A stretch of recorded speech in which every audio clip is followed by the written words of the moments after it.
Ladies and gentlemen, members of the board, governing members of PHAP, members of PHAP, it is my duty, honor and pleasure to present to you this short President's report before the detailed report from the Executive Director at this General Assembly. And it is also my deep honor and pleasure to present this report on the occasion of PHAP's 6th anniversary, as PHAP was founded on this date, the 22nd of June, 6 years ago. Since that date, PHAP has grown from strength to strength and has widened its scope from just focusing on one area of training to a few areas of training. Although we have not lost the focus area on international humanitarian law, PHAP has increased its visibility and its activity to include online webinars and online-based training programs, as well as playing a more active convening role, especially online, but also at face-to-face events. Ladies and gentlemen, to this date, since its founding, PHAP is unique in that it is the only sector-wide global individual-based professional association in the humanitarian sector. The association currently has more than 3,000 full professional members worldwide, 3,315 to be exact, and a larger network of more than 40,000 humanitarian practitioners participating in its activities, reading PHAP's resources, connecting through PHAP, as well as making their voices heard on issues through webinars and online events. The membership of PHAP and its larger network is highly diverse across multiple dimensions. In terms of geographic distribution, the PHAP community is at present based in the majority in and from citizens of countries in Africa, the Middle East, and Asia. In terms of professional affiliation, the PHAP community is about 25% from INGOs, 25% from UN agencies, 10% from national and local NGOs, 10% from the Red Cross and Red Crescent movement, 10% from government, and the rest a mix of academics, consultants, members from the private sector, as well as individuals who are interested both in humanitarian action and in PHAP in particular. Let us take this opportunity to remind ourselves that the mission of PHAP is to empower capable and informed professionals to transform humanitarian action. PHAP was built on the idea that individual humanitarian practitioners, no matter where they are from, in what context they are working, or with what humanitarian organization they are affiliated, share common concerns, interests, and challenges as they work towards common humanitarian aims, and that they also have important experience and expertise to share, and to contribute to improving the effectiveness and integrity of humanitarian action, both now, at present, and in the future. The association is also based on the premise that humanitarian practitioners feel a strong personal responsibility to stay up to date with challenging developments in the sector that will affect their work, build their own capacity, and contribute to building the capacity of their peers, and to contribute to strengthening humanitarian action. Recognizing all these, PHAP has continued to focus on both the training role that it has played so well over the last 6 years, and enlarging and widening the scope of those trainings, although still maintaining the focus on IHL, as I mentioned, but also to convene more and more online, not just training programs, but interactive sessions, issues-based sessions, and webinars discussing major issues affecting humanitarian workers and the humanitarian sector. Ladies and gentlemen, all this is done via a secretariat currently now based in Geneva, comprising of just 5 full-time members and 1 member of the secretariat based in Calcutta. They are supported from time to time by interns and part-time staff. It is therefore amazing that they have achieved so much with so little resources and so few manpower. Throughout the last couple of years, PHAP's budget in doing all these activities has run to about 800,000 Swiss francs. This is not too big an amount. It could be better. And PHAP will look forward to strengthening this budget in the future, although not by too much too quickly, so as not to stretch our resources. Ladies and gentlemen, over the last 6 months especially, one of the most important developments to have occurred within PHAP was that we had a major strategy review and a collaborative process involving the board, the secretariat, as well as other members governing members, as well as non-governing members and interested individuals in formulating a strategic plan for the future.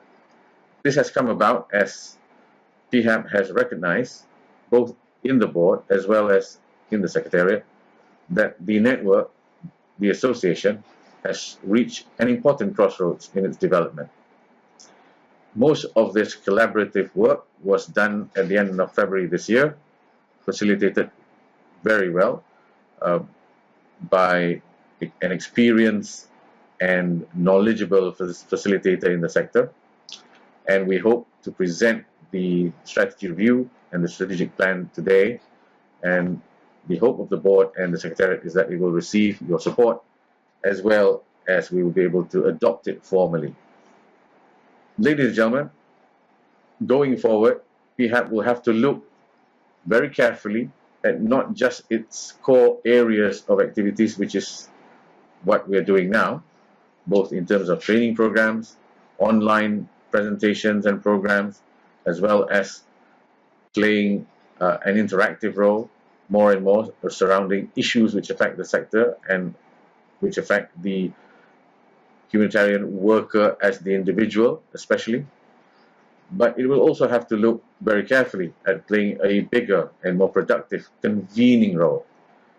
PHAP is already doing so, but how we do it in the future will probably determine the nature of the association going forward.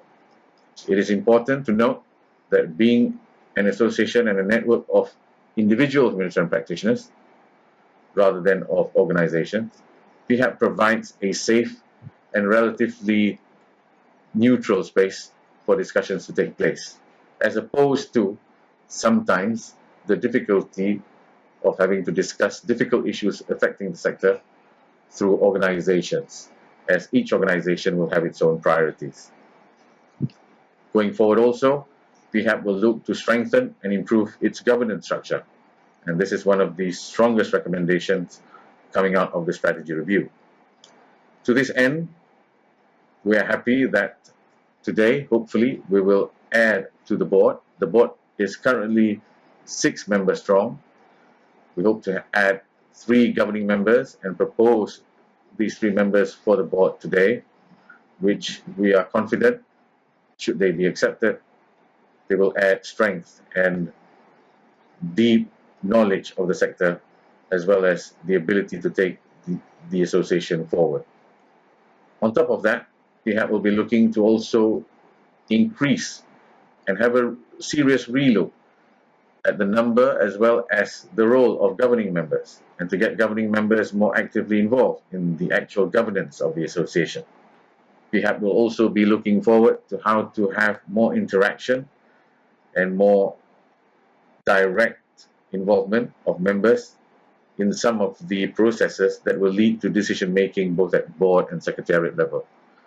This will be done especially through surveys. And over the last 6-7 months, PHAP has conducted 2 such surveys, one of which was done late last year and early this year on environmental scanning of the humanitarian sector, while at present we are still conducting one survey with regards to recognition of knowledge and skills in humanitarian work, with reference also to HR benchmarking. These surveys go a long way towards providing the information and the data needed for us to move forward, and for other organizations and other affiliations to also use some of this data to move forward in their own spheres. Ladies and gentlemen, no report at this General Assembly, at this particular General Assembly, will be complete without a mention about the World Humanitarian Summit and PHAP's involvement.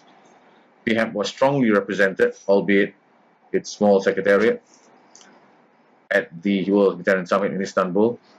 PHAP had a booth which was manned throughout the 2-day summit. We had a lot of visitors. We had substantial inquiries and expressions of interest from individuals as well as from organizations wanting to know more about PHAP, and from individuals wanting to become members. PHAP was also represented at the WHS main event by our Executive Director, Agarat Laing, who represented PHAP directly at the summit, and especially at the high-level roundtable on upholding the norms, as well as the special session on humanitarian principles. At the upholding the norms roundtable, PHAP made specific commitments in line with its new strategy. And these commitments were already shared with some of you, and I believe Angarat may be repeating some of them today. Both the past and immediate past and current presidents, Karen Abu Zaid and myself, were also represented, were also there at the summit, although technically we were wearing different hats. Karen Abu Zaid, of course, as most of you know, is currently the Special Advisor to the Secretary General on the Summit for Migration, and I was there myself as Chair of ICVA and as an ISC Principal. However, we both took a little bit of time to spend some time at the PHAP booth to give and lend our support. But perhaps more importantly than its presence at the summit itself, PHAP's biggest achievement and contribution to the summit was in organizing online events, webinars, sessions, interactive sessions over a period of about 1.5 years. And in total, there were about 30 such sessions held. And although it's difficult for us to give you an exact number of how many people actually participated in the end, we are confident of informing members today at this GA that at least more than 3,000 members actually, both members as well as non-members, 3,000 people actually participated in these online discussions for the summit.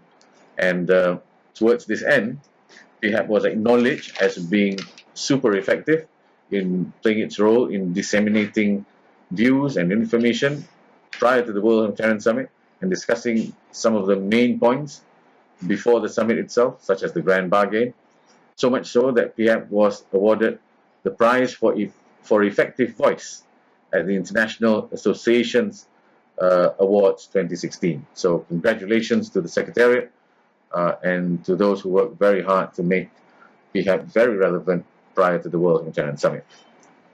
Before I end, I would like to take this opportunity to again congratulate the Secretariat on all the tremendous work that it's done for PHAP and on behalf of PHAP's members, and special mention to all of them for working sometimes beyond their normal terms of reference and working long hours, especially in the lead up to the World Humanitarian Summit.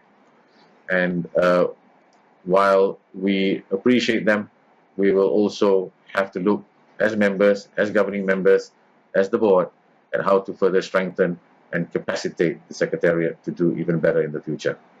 So ladies and gentlemen, with that and with a view to the future, with PHAP being more effective in its core role in providing training in IHL and in related matters such as counterterrorism, with PHAP looking forward to having more online trainings and programs, with PHAP playing a bigger and more effective role as a convener, I'm happy then to close this President's report and the duties of reporting to the Executive Director. Thank you very much.